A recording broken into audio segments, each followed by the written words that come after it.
လုံးပဲမင်္ဂလာပါအခုဒီနဂတ်ကလေးနော်နဂတ်ကလေးထိုးတာလေးကိုပြပေးမယ်နဂတ်ပုံလေးတွေထိုးတာပြမယ်အဲ့ဒါထိုးဖို့အတွက်ကိုဒီနဂတ်ချိတ်ကလေးတော့လိုမှာပေါ့နော်နဂတ်ထိုးမှာဖြစ်တဲ့အတွက်ကြောင့်မလို့နဂတ်ချိတ်ကလေးတွေဒီမှာဝေလို့လွယ်ပါတယ်ဟမ်းမင်း online shop တွေမှာရှိတယ်နော်နဂတ်ချိတ်ကလေးတွေဟိုဒါထိုးဖို့အတွက်ကိုခုနတစ်ဖက်ထိုးထားပြီနော်တစ်စုံဖြစ်အောင်နောက်တစ်ဖက်ထိုးရင်းနဲ့ပြပေးမယ်တစ်ဖက်ထိုးလို့ရှိရင်နှစ်ခုပါတယ်နဂတ်ထိုးတာကြတော့လေနှစ်ခုထိုးပြီးတော့ရှေ့နောက်ကတ်လိုက်တာအဲ့ဒီတော့မှသာနဂတ်ကအရှိဘက်လဲလှအနောက်ဘက်လဲလှအဲ့လိုဖြစ်နေအောင်လုပ်နေနော်ဒီမှာထိုးထားတာကိုပြပေးမယ်အကွက်ကကြတော့အခုဒီမှာအကွက်အကွက်အစိတ်ကိုသုံးထားတယ်နော်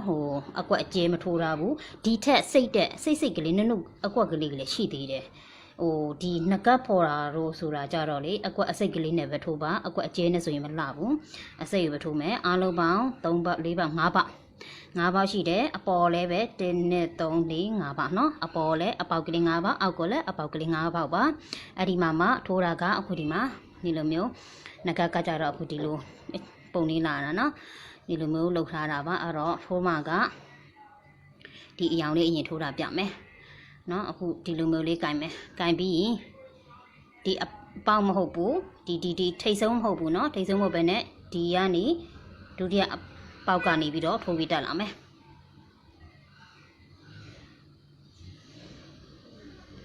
ဒုတိယအပေါက်ကနေထိုးပြီးတော့တက်လာမယ်တက်ပြီးတော့ပြီဆိုလို့ရှိရင်သူဒီဘက်ကိုပြန်ဆင်းသွားမယ်ညာလားမသိနော်ဒီဘက်ကိုပြန်ဆင်းဇက်ချဒီကျိုးစားကတော့ခါတိုင်းလိုပဲထိုးရင်းနဲ့ထည့်သိမ်းသွားမယ်နော်အဲ့ဒါပြီးသွားပြီဆိုလို့ရှိရင်ဒီထိတ်ကအပေါက်ကိုမပေါအောင်နော်အဲ့ဒါပြီးရင်အခုဒီထိုးထားပြီးသားဒီအပေါက်ကထိုးထားပြီးသားဒီအပေါက်ရဲ့ဘေးနောက်ထပ်တစ်ပေါက်ဘေးချင်းရှင်ရဲ့အပေါက်ကလာတာပါဆွဲတင်မယ်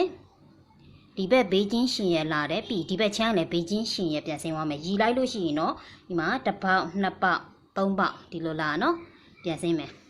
ဆွဲချရပြီအဲ့ဒါပြီးသွားပြီဆိုလို့ရှိရင်သူအပေါ်မှာကျတော့2ပေါက်ပဲသုံးထားတယ်ဒီမှာကျတော့ဒီလိုကြည်လိုက်ရင်3ပေါက်အောက်တန်းမှာကျတော့2ပေါက်ပဲပြန်လာမယ်ဒီလိုအပေါက်ကနေပြန်လာမယ်နော်ဒီမှာနော်အထိုးတဲ့နေရာလေးဖြည်းဖြည်းချင်းပြပေးထားတယ်မြင်မှာဆိုလို့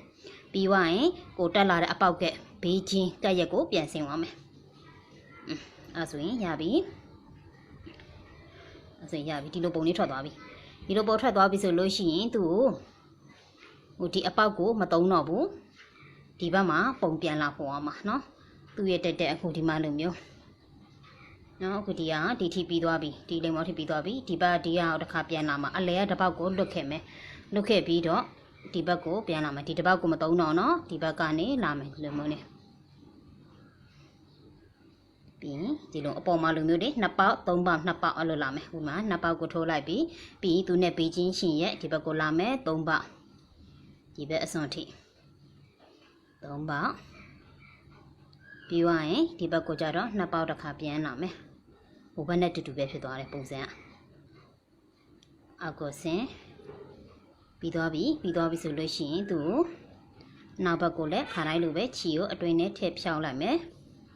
ပြီးခြီဖြတ်ပြင်မယ်ပူတောင်ဖြတ်မယ်အဲဆိုတရောင်ပြီးသွားပြီအရောင်လေးတွေဆက်ပြီးသုံးထားတယ်တရောင်ပြီးသွားပြီနောက်တရောင်လုပ်မယ်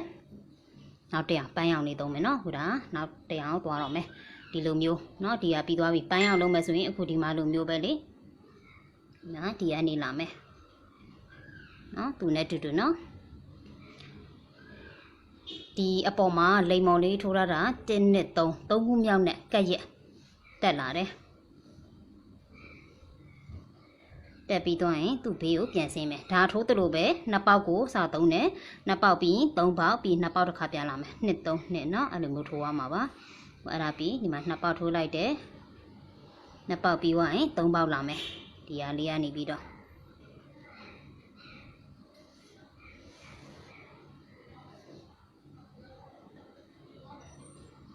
ဒီထိတ်ကိုလာမယ်ထောက်စွန်းထိရောက်သွားမယ်ဒီထိုးချက်မှာကြာရင်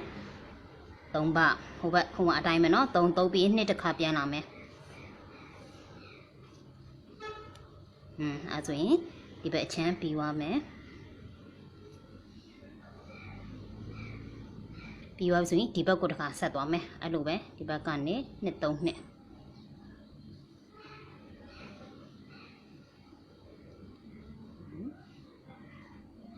နဲ့ပြီးသွားရင်ဒီမှာဒီပန်းရောက်ထိုးထားပြီးအပေါက်ကိုပဲတစ်ပေါက်သေးကိုပဲပြန်လာထိုးတယ်မှာဟိုဘက်နဲ့တူတူပဲဒီဘက်မှာလည်းတောက်ဆုံးထိသွားလိုက်မယ်နှစ်3ပြီးသွားပြီဆိုလို့ရှိရင်နောက်တစ်ပါးနှစ်3နှစ်ကဲအဲဆိုလို့ရှိရင်အတွင်းနဲ့ဟာလေးတွေတော့ပြီးသွားပါပြီအပြီးချီကိုအနောက်ဘက်ကိုလည်းအစတက်မယ်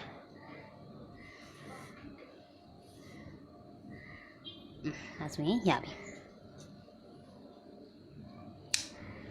ကဲပြီးသွားပြီအဲ့လိုပြီးသွားပြီဆိုရင်အခုဒီမှာဒါအလှဘက်နှစ်ခုเนาะဒီမှာမလှဘက်အနောက်ဘက်မှာခြေအစားတက်ထားတာရှိတယ်အဲ့မလှတာနှစ်ခုကိုလာပြီးတော့ပူမယ်ဒီလိုမျိုးလေးပူเนาะတစ်ဖက်အတွက်ကိုနှစ်ခုနှစ်ဖက်အတွက်ဆို4ခုညှရတာเนาะဒီလိုပူပြီးသွားပြီဆိုတော့မှသူ့ကိုအနာကုတ်လေးတွေအဲ့အနာကုတ်တို့လိုပဲလိုက်ပြီးတော့ကုတ်သွားပါမယ်ဒါနဲ့စင်နူပန်းရအောင်အဖြော့လေးနဲ့ကုတ်သွားမယ်เนาะ